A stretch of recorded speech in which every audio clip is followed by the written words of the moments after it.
saudara, di tahun 1475, catat 1475 miladiah, saudara, sudah lahir pondok pesantren tertua di Jawa. Artinya dan sekarang masih ada, umurnya 550 tahun. Tua tidak? Indonesia lahir baru berapa tahun? 80. Pesantren 550 tahun. Mana lebih dulu? Mana lebih dulu? Mana lebih tua? Pesantren ini masih ada sampai saat ini. Pondok Pesantren Al-Kahfi Somalangu di Kebumen, Jawa Tengah. Baik, yang kedua, langsung saja menyingkat waktu, saudara. Yang kedua, atau saudara, yang pertama tadi Aceh, yang kedua barusan di Jawa Tengah. Sekarang yang ketiga, tahun 1609 berdiri Pondok Pesantren Luhur Dondong di Semarang. Umurnya sekarang sudah 416 tahun. Tua tidak? Yang keempat, Pondok Pesantren, saudara, Nazhatut Thulab di Sampang, Madura, berdiri tahun 1702. Umurnya saat ini 323 tahun. Tua tidak? Mana lebih dulu dari Indonesia? Mana lebih dulu? Pesantren. Baik, saya lanjutkan, saudara. Yang kelima, saudara, di tahun 1705 di Cirebon berdiri Pondok Pesantren Babakan Ciwaringin, saudara. Nah, Babakan Ciwaringin saat ini umurnya, saudara, 320 tahun. Bagus tidak? Indah tidak? Masih ada pesantrennya sampai saat ini. Ini yang saya sebutkan, pesantrennya masih ada semua, saudara. Sampai hari ini keturunan-keturunan pendiri yang pegang itu pesantren. Alhamdulillah. Lanjut. Tahun 1710 berdiri Pondok Pesantren Mojosari di Nganjuk, Jawa Timur, saudara. Berdiri, saudara, umurnya sekarang sudah 315 tahun. Yang dirikan Kiai Haji Ali Imran asal Bojonegoro, saudara. Tua tidak? Mana lebih dulu dari Indonesia? Pesantren, saudara, betul. Yang ketujuh, saudara, tahun 1710 berdiri Pondok Pesantren Cangaan Bangil, Pasuruan, yang saat ini umurnya sudah 315 tahun. Bu, berarti pondok-pondok pesantren tua tidak? Bagus tidak? Mana lebih dulu pesantren Indonesia lahir? Pesantren, jangan main-main pesantren, saudara. Lanjut. Betul. Yang kedelapan, tahun 1742 berdiri Pondok Pesantren Tegal Sari, Ponorogo, saudara. Ini yang merupakan cikal bakal berdirinya Pondok Pesantren Gontor Darussalam. Cikal bakalnya. Walaupun gontornya setelah itu baru ada, saudara. Itu adanya di Ponorogo, saudara. Umurnya 283 tahun. Kemudian yang kesembilan, saudara, sejak tahun 1718, saudara, ulama di Pasuruan, Jawa Timur merintis berdirinya Pondok Pesantren Sidogiri, saudara. Sidogiri ini pondok pesantren tua, top. Ini merupakan barisan Pondok Pesantren Nahdlatul Ulama, saudara, yang luar biasa. Betul-betul ahlus sunnah. Dan beliau nggak peduli. Kalau NU betul, dia dukung. NU salah, dia tegur, saudara. Jadi ini pondok pesantren berbasis NU tertua, dan saudara, muridnya sekarang puluhan ribu. Ada berapa sekarang Habib Khalid? Sidogiri 25.000 santri saat ini, saudara. Takbir. Ternyata Sidogiri, saya mau tanya saudara, mana lebih dulu dengan Indonesia? Sidogiri ini dibangun, saudara, sebagaimana tadi yang sudah saya sampaikan, saudara, 1718 dirintis, dibangunnya 1745. Jadi kalau kita bicara perintisan sudah 307 tahun, kita bicara pembangunan sudah 280 tahun usia Pondok Pesantren Sidogiri. Bagus tidak? Bagus tidak? Baik, kita lanjutkan lagi, saudara. Tahun 1750 berdiri, saudara, Pondok Pesantren Buntet di Rebon. Dulu pendirinya adalah Mufti Keraton Cirebon, saudara. Nggak main-main itu perjuangan. Nah, jadi umur Buntet saat ini sudah 275 tahun. Bagus tidak? Tua tidak? Baik, berikutnya 1750 juga berdiri Pondok Pesantren Jamsaren. Saudara, usianya 275 tahun, didirikan oleh Kiai Jamsari. Saudara, alhamdulillah.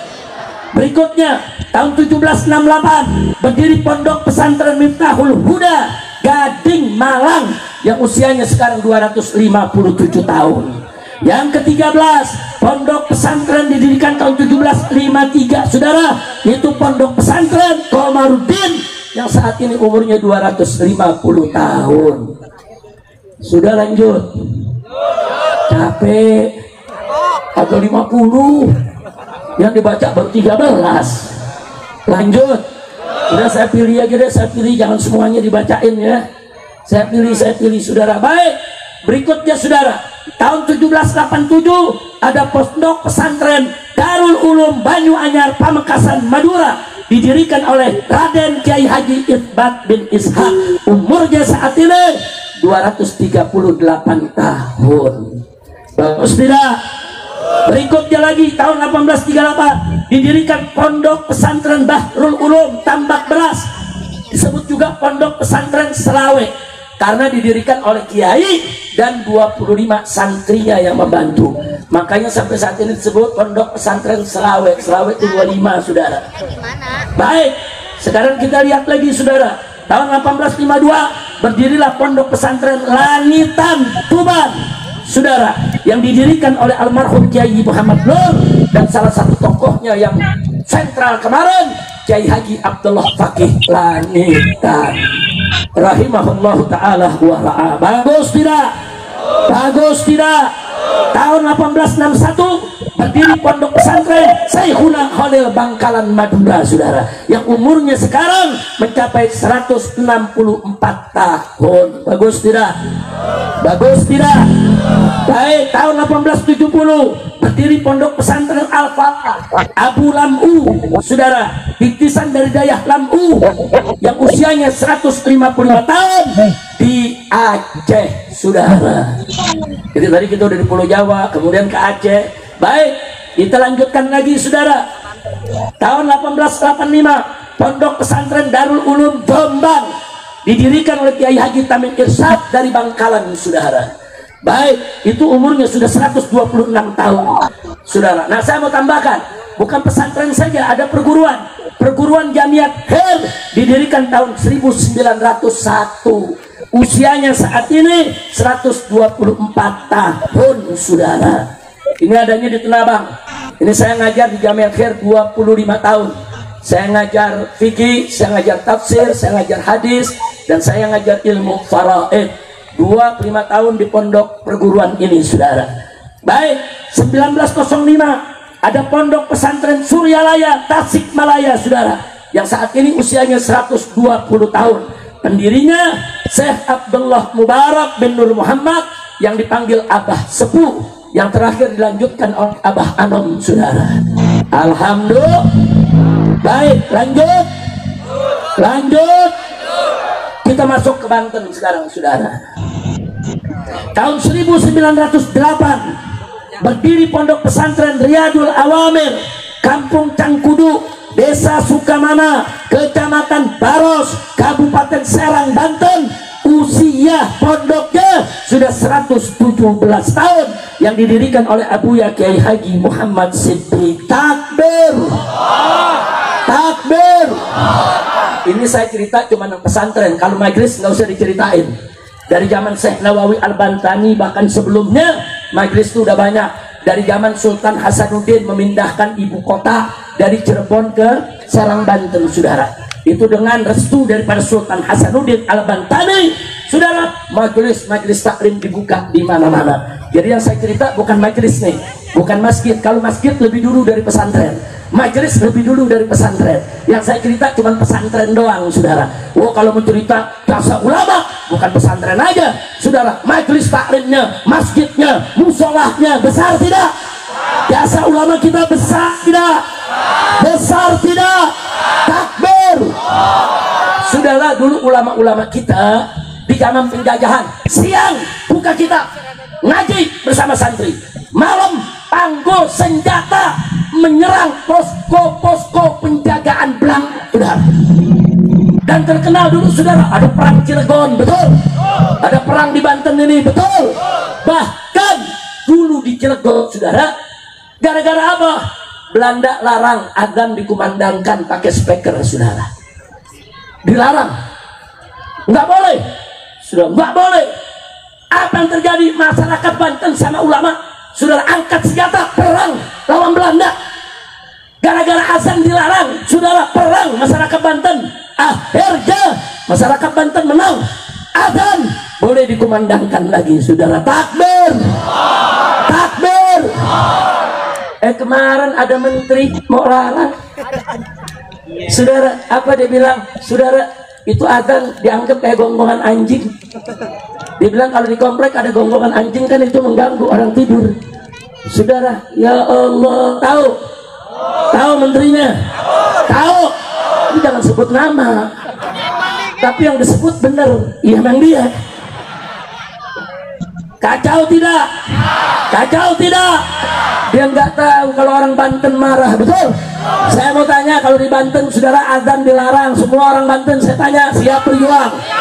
Siap perang? Kurang ajar, ini negeri mayoritas muslim, saudara. Kalau merasa terganggu dengan adzan, jangan tinggal di samping masjid, betul? Lu tinggal di hutan. Setuju tidak? Setuju tidak? Saudara, orang-orang Islam yang rajin ibadah justru dengan adzan bahagia, senang. Oh, ini udah masuk zuhur, ini udah waktunya sholat, habis itu kita makan siang. Oh, ini udah masuk subuh, saya mesti bangun nih, mesti sholat, ada kerjaan yang harus dikerjakan. Orang Islam itu diajar tertib, disiplin.